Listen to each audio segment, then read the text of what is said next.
fɔli kɛ ka ɲɛsin aw bɛɛ lajɛlen ma Mali kɔnɔ ani Mali kɔ kan aw minnu matarafalen don Chérif la Jabaranin la sanga ani wagati aw bisimila ko kura kɛnɛya jamukan kɛnɛ kan jamukan min bɛna walawalali kɛ aw ye bana ani bana nacogoyaw la walasa ni ni aw an bɛ se ka an ka ɲɛnamaya kɛ kɛcogoya min na ka sɔrɔ a ma kɛ ni gɛlɛya ye o sira kan an ka bi kɛnɛya jamukan min na boli fɛn min kan kɛnɛya tigilamɔgɔw bɛ ɲɛfɔli kan an ka ɲɛjɔw sɔrɔ populaire an b'a jate baarakɛyɔrɔ ye baarakɛyɔrɔ min ka baara fanba ɲɛsinnen don fura nani jamana kɔnɔ a marali jamana kɔnɔ ani a distribueli ani ka yɛrɛkɛ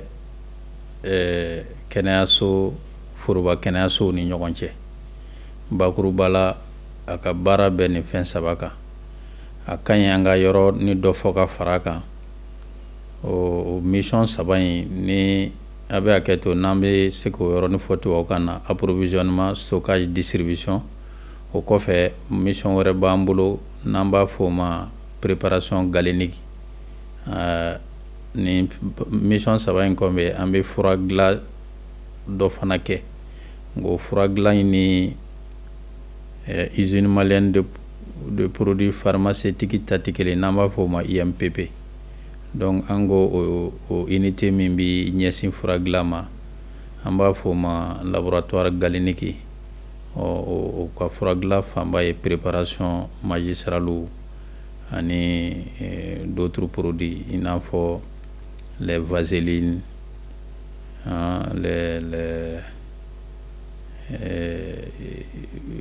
vaseline qualité bɛɛ mais produit dermatologique lamɔ don minnu bɛ kaba furaw ni fɛnw kɛ a dɔ wɛrɛw b'an bolo n'olu bɛ dilan ni alcool ye parce que alcool préparation sɛbɛ bɛ an b'o fana kɛ donc dɔw bɛ dilan n'o ye joli furakɛtaw b'a la comme i n'a fɔ a bɛ don fura wɛrɛw préparation senfɛ ayiwa donc o unité de production galénique o de bɛ fara an ka mission kan n'an b'o jate i n'a fɔ le volet industriel de nos missions bon baara fɛn fɛn kɔni gɛlɛya b'a la a gɛlɛya fanba yɛrɛ yɛrɛ bi o kɔni ye hali bi mɔgɔ ka an ka mission ɲini k'a faamu ani u k'a dɔn k'a fɔ a tɛmɛ sirako ɲuman bɛɛ ka nafa b'o de la ni n ko n ka gɛlɛya fɔ baara in kɔnɔna na a fanba yɛrɛ bi o ye fɛn dɔ b'an bolo n'an b'a fɔ o ma ko mécanisme dɔ b'an bolo n'an b'a fɔ o ma schéma directeur d'approvisionnement en médicaments essentiels et produits de santé o mécanisme respecteli formation sanitaire bɛɛ fɛ k'a daminɛ niveau national la fo ka taa se niveau communautaire la i n'a fɔ niveau CSCOM o schéma directeur in de respectelen tɛ ka ɲɛ a dun respecteli de da ka di an bɛɛ lajɛlen na a sababu fɔlɔfɔlɔ yɛrɛ ye min ye n'i ye i kɛra CSCOM na o i kɛra CSRF la ou bien i kɛra foroba dɔgɔtɔrɔso wɛrɛ la ni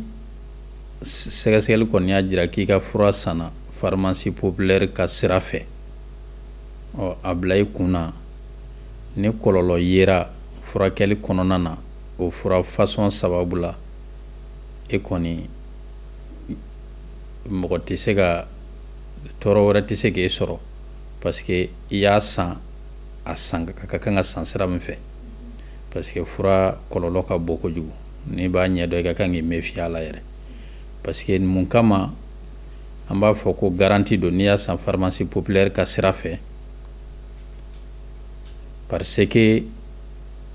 pharmacie populaire bi fura yɛrɛ kɛ jamana kɔnɔ a fura bi sɛgɛsɛgɛ laboratoire national de la santé de fɛ fɔlɔ yani ka a distribuer. O la an bɛ se k'a fɔ an ka fura bɛɛ qualité garantilen don avant la distribution, parce que tant que laboratoire national de la santé ma sɛgɛsɛgɛli jaabi di k'a fɔ nin fura masina in n'a y'a ladon sisan a résultat c'est conforme, an tɛ fura distribuer. An bɛ magasin dɔ wele ko magasin de quarantaine,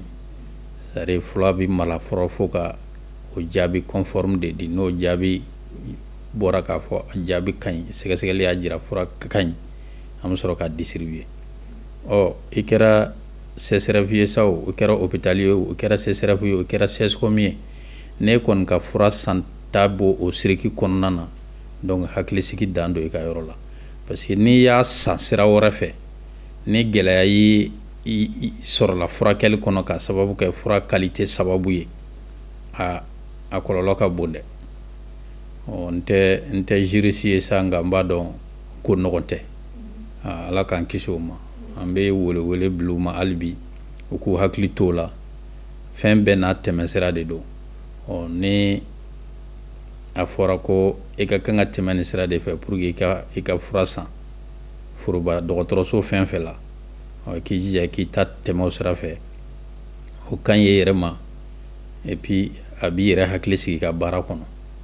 parce que n'a fɔra i ye don o don k'e ka fura sannen de kɛra kɔlɔlɔ ye, ka kɛ dɔ ka bana juguya sababu ye, u ka kɛ banabaatɔ dɔ sa sababu ye, hali ni maa ma fɛn f'i ye i yɛrɛ tɛ se ka hakilisigi sɔrɔ i ka baara kɔnɔ. N kun bɛ fɛ ka o yɔrɔ préciser kosɛbɛ mɔgɔw ye u k'o faamu. A bɛ kɛ dɛ parce que bi in na pharmacie populaire kɔfɛ gouvernement ye grossistes wɛrɛw autoriser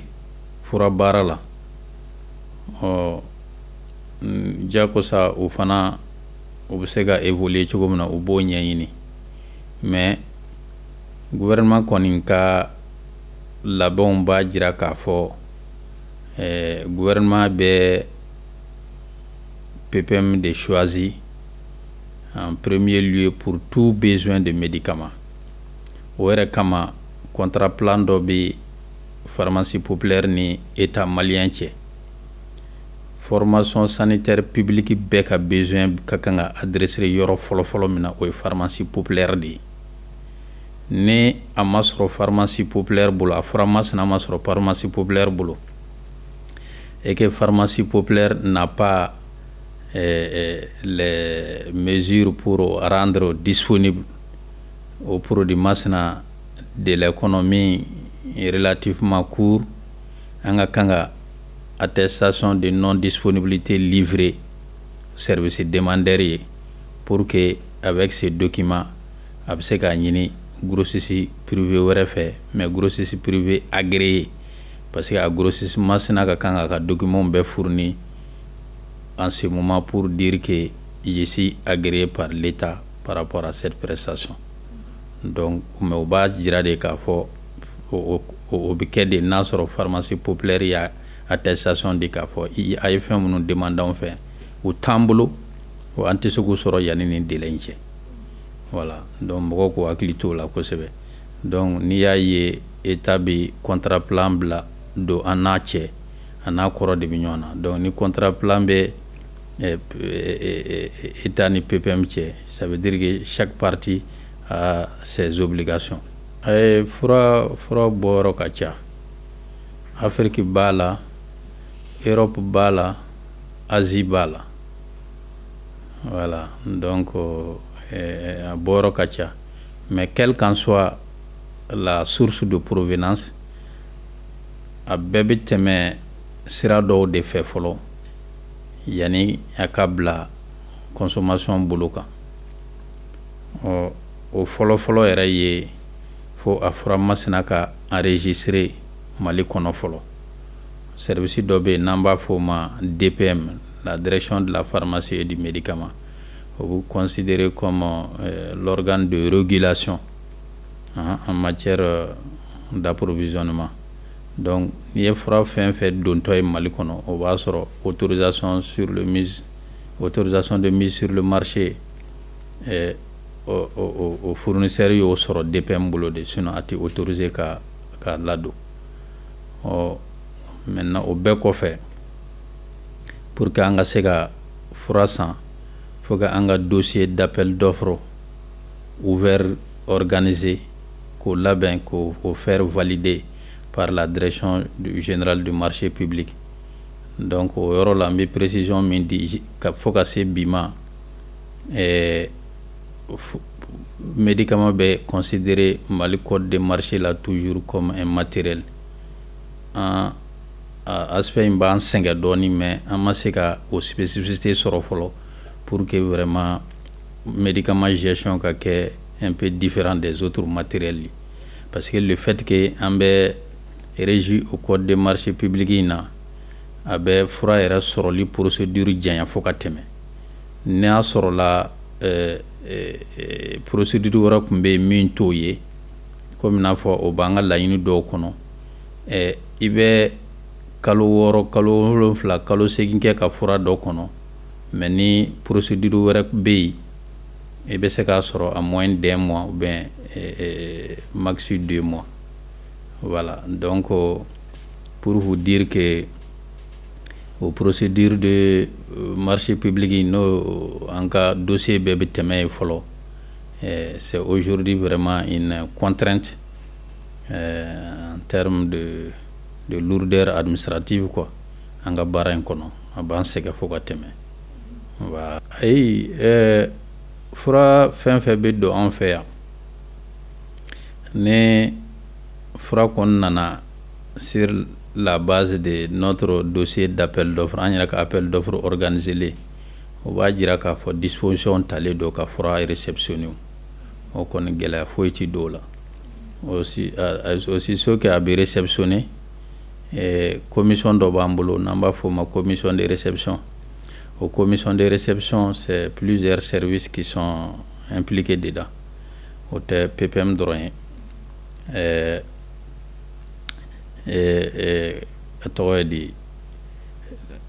Direction de la pharmacie et du médicament qui est représentant Bola, DGMP qui est représentant Bola, DGAB, les biens de l'État qui est représentant Bola, laboratoire national de la santé qui est représentant Bola. Si fait que ni réception banadron, le représentant du laboratoire national de la santé, au bac à échantillonnage qui est aussitôt lot par lot, pour amener au contrôle de qualité. Et entre-temps, le produit est mis dans le magasin de la quarantaine jusqu'à ce qu'il y ait un résultat humain et résultat conforme en ce moment. On a division division assurance qualité PPM na au beau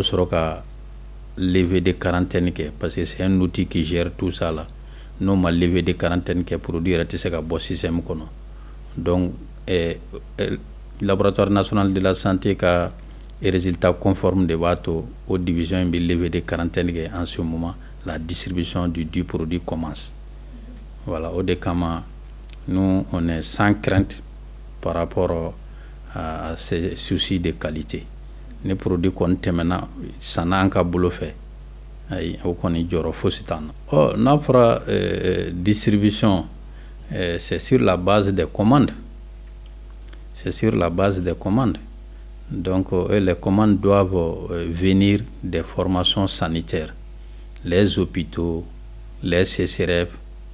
les programmes nationaux. Donc, c'est sur la base de ces différentes commandes que les livraisons aussi sont aussitôt organisées. Parce que nous avons des camions livreurs,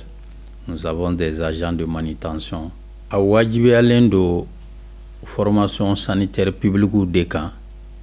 quand ni circuit est respecté, ni mécanisme est respecté. Ani ka fo clinique ti fura ta ambulo ti kelende. Voilà, donc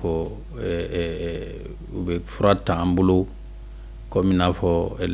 les pharmacies privées, les officines, olu fana bɛ fura dɔw t'an bolo mais a furaw b'a danna gamu b'a danna voilà parce que an ka base ye molécule en DCU de an tɛ spécialité kɛ sauf sur exception et commande ferme voilà donc an tɛ spécialité kɛ. Nous sommes là d'ailleurs pour faire la promotion des médicaments en DCI parce que ça c'est le souci premier de l'État et tout ça là pour faciliter les coûts, c'est-à-dire l'accès aux médicaments. Il faut que ça soit facilité vraiment à toutes les populations. Voilà, donc avec ce souci du coût, donc aller avec les DCI qui sont fura nous sont au kama quand il kosɛbɛ traitement fanba ka furakɛli fanba ka kɛ ni DCI furaw ye o de ka ɲi kosɛbɛ. Voilà, donc n bɛ min fɔ ka d'a kan o furaw ka ɲi fo ka fɔ a ka ɲi. Mɔgɔ si tɛ yen min bɛ se k'a fɔ ko DCI man ɲi parce que i tɛ se ka o dalilu t'i bolo. Voilà, donc faut que mɔgɔw k'u hakili to o yɔrɔ la. Ne bɛ se ka min fana fɔ ka d'a kan jamanadenw furakɛli ye jamana marabaaw ma wajibi ye. An bɛ se k'o kuma sereya ni mun ye depuis indépendance première heure là, précisément le 5 octobre 1960, la pharmacie populaire du Mali est créée et c'était suivant une ordonnance en son temps. Et depuis, cette société existe, bon an mal an, avec des années d'expérience. Nous sommes là et nous cherchons toujours à faire mieux. Voilà. Donc de 60 jusqu'à 1993, nous étions là comme une société d'État. Mais à partir de 1993, la pharmacie populaire du Mali a érigé la kake EPIC, c'est-à-dire établissement public à caractère industriel. Bébé ka ICDK ka wakati la. Nya fiye chogomna kata 60 la kana se bima direction chaman temena de bay ICDK ika wakati la. Ankon kani wakati na la ine chaman bolo dale do ambolo. A folo koni ye état ka accompagnement parce que min ka kan préciser quoi qu'on fasse la pharmacie populaire c'est une propriété de l'État et l'État doit nous porter assistance parce que an ye u ka barake minendi olu fana ka kan dɛmɛ gɛlɛya ninnu bɛ furakɛ cogo min na ni e bɛ taa i bɛ furaw bɔ kɔfɛ ka na ni furuba dɔgɔtɔrɔsow ka jatew ye c'est-à-dire u ka besoin exprimelenw ye ni o furaw nana aya ni commande minnu ka kan ka kɛ olu formation sanitaire fɛ n'o o commande ma acquisition de produits non suit yɔrɔ a ka ca la tu vas faire beaucoup de périmés o kɔni gɛlɛya de bɛ yen parce que an bɛ sanni fɛn fɛn kɛ a bɛɛ bɛ kɛ sur la base des expressions faites par les formations sanitaires à travers l'ADPM o ye secteur marchand taw ye mais fura mana se PPM kɔnɔ i b'a ye quantité sanni kɛra ni quantité minnu base ye a caman na consommation wagati la ça ne suit pas bon o gɛlɛya b'an kan bi alors que moyen bɛɛ bɛ état bolo pour que ka se ka mɔgɔw bila ka schéma directeur est respecté. On connaît à Kadanye vraiment en gagnant de main au sera qu'en Kosovo. Min connaît qu'a fait la même sebatilen do ambolo pour que do na taula pepem kasega sankorta soro au kacha a folo ye en bas fo mima plan stratégique de développement anye o do élaboré go plan be jate comme plan flanande parce que plan folo kunye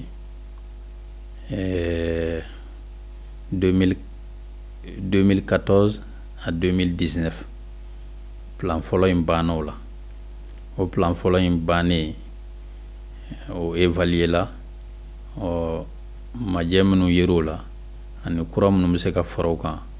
anyolu de keka plan flana in labin plan de développement flana in labin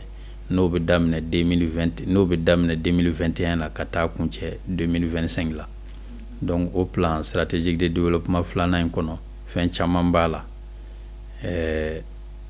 pour que approvisionnement volet se ka améliorer stockage capacité ka améliorer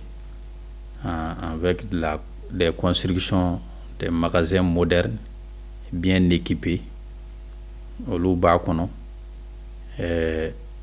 ensuite mi distribution au volet fana bi améliorer ni acquisition des camions livreurs et on envisage de mettre à la disposition de chaque représentation régionale un camion livreur pour que furaka surunya consommateur ou la et mako mana jo ala suni clé à qui soro jona voilà parce que follow camion kunti anga représentation régionale ou bolo mais agné plan de développement qu'on a au bolo da de sorte que anga représentation régionale beka camion livreur soro ati comme véhicule livraison kuntu bolo tede mais menu kumbe c'était des petites voitures il n'a faut les vanettes un Toyota Hilux et Yass quoi mais cette fois-ci chaque représentation régionale aura son camion livreur quoi donc à Kacha mais encore ni en fangada yoro menu kan ko sebe au kera anga magasin de stockage nous kasega olu développer fanchama do jora plan do en kono mais c'est pas suffisant voilà amena ga région tola do bukla ga Bamako ya d'accord nya fo achugo ma kunga denyanga do fo ay fana contrat plan mimbe pharmacie populaire ni état malien che ko kono do fo adoye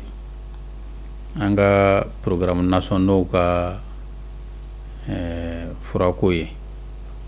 ina fo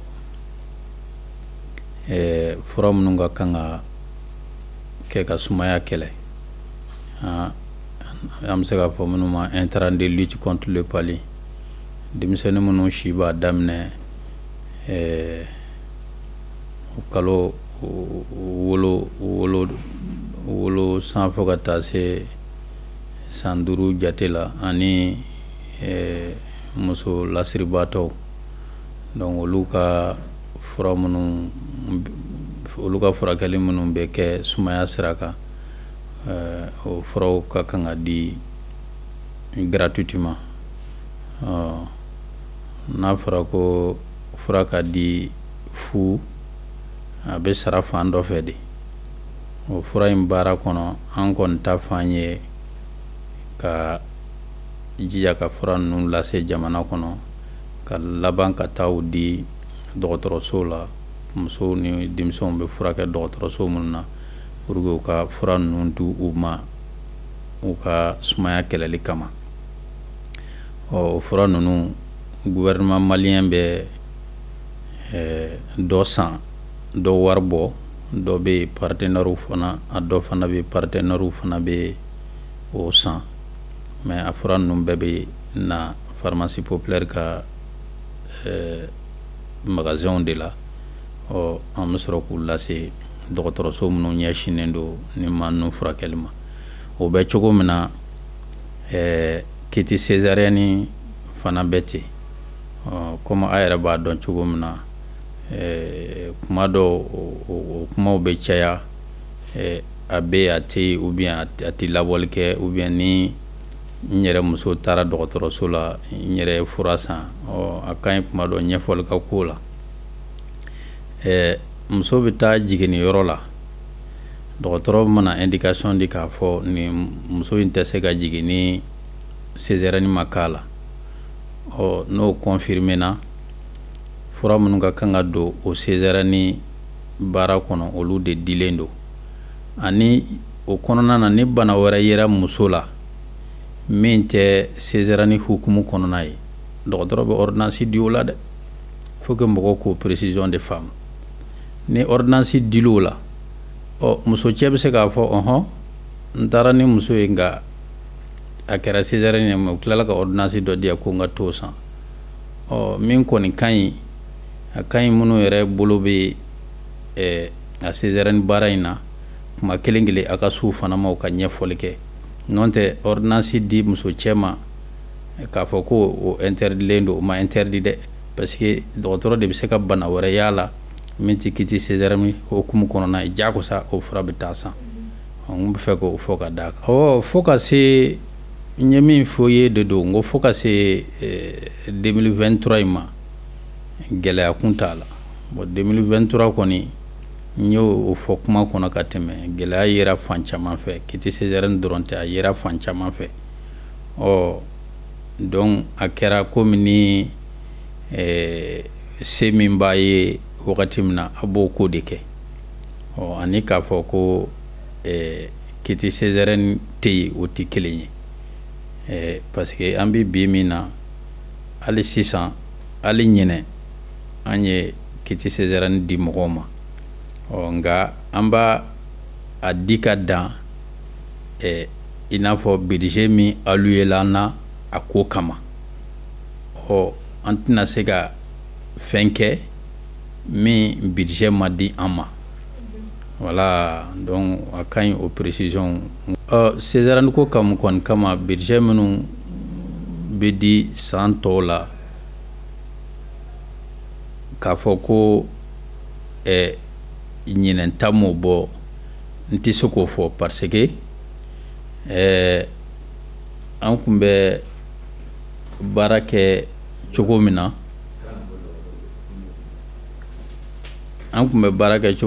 service minnu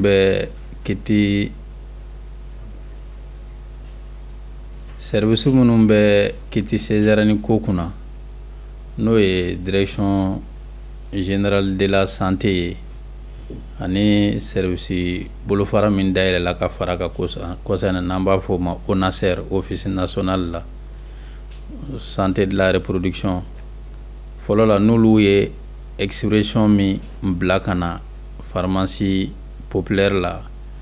à travers la DPM o mana kɛ quantité fɛn fɛn ye an b'o ɲini ka o di o bɛ bɔn bila u ka DFM fɛ k'a bila ka na o sira kelen de bɛ ka na hali 23 la mais 23 la olu b'a fɔ an ye programme mana quantité fɛn fɛn demander a kana a di ten fɔlɔ a bi a estimation kɛ ka jira na a montant à peu près a montant bi bɛn jumɛn ma i n'a fɔ proforma pour que u ka hakilila dɔ sɔrɔ a montant kan donc n'olu ye proforma ye sisan ni a ka ca budget alloué ma ou bien ni analyse wɛrɛ mun b'u bolo u bɛ revenir anw ma pour dire que soit ni montant ka ca ou bien ni quantité ka ca a bɛ tan de toute la façon ni olu ye verdict bɛnkan final min di an bɛ baara kɛ n'o de ye ni hali sini ni bon bon defɛn ministère bon bila kana k'a fɔ a ye 1 million de kiti ɲini ka di foroba dɔgɔtɔrɔso la an bɛ olu ka baara kama an b'a ɲini k'a di awɔ komi fɛn fɛn ye musaka ko ye o tɛ dépend an dɔrɔn na musaka ko bɛ décider fan min na n'an m'olu ka bɛnkan sɔrɔ an fana tɛ se ka agir an kelen fɛ programme nationaux ninnu na a kɛra sumaya kɛlɛli o a kɛra kiti césarienne o a kɛra tuberculose o a kɛra VIH taw ye o a kɔni ka ɲi o ka olu budget ninnu augmenter parce que fɛn min don a besoin bɛ taa en croissant de population bɛ augmenter ka taa jakosa besoin bɛ kura de an kɔni sɔnna ma k'a fɔ ɲinɛ ni san caman tɛ kelen an ka laɲini belebeleba ye san nataw ka diya kosɛbɛ an ka se ka an ɲɛsin an ka population ka kɛnɛya ma comme souhaité welewelekan n bɛ se ka min fɔ ka da o kan ka aw yɛrɛ fo fɔlɔ je crois que a hakilila yɛrɛ min bɔra o la o ka ɲi kosɛbɛ a y'a fɔ cogo min na an tɛ n tɛ se k'a fɔ an t'a hakilila sɔrɔ mais an tɛ occasion sɔrɔ k'an ɲɛfɔ kuma bɛɛ telew la pour que mɔgɔ k'an lakodɔn mɔgɔ k'an ka gɛlɛyaw dɔn nka ni aw de kɛra occasion ye pour que an bɛ se ka kuma kelen kelen ɲɛfɔliw kɛ kuma kuncɛ kuma na folikan belebele de bɛ ci aw fana ma quoi ayiwa donc filanan o ye ne de bɛ ka kuma direction tɔgɔ la bi n bɛ foli belebele di n ka ɲɛmaa ani n yɛrɛ ka baarakɛɲɔgɔn tɔw bɛɛ lajɛlen ma parce que ni san dama in kɔnɔ an kɔni ye résultat ɲɛnamaw sɔrɔ k'a daminɛ 2020 2021 2022 parce que an b'a daminɛ kuma min na on a commencé avec un résultat négatif depuis de la direction sortante quoi. Bon, depuis notre arrivée, et Dieu merci, on arrive en tout cas à rehausser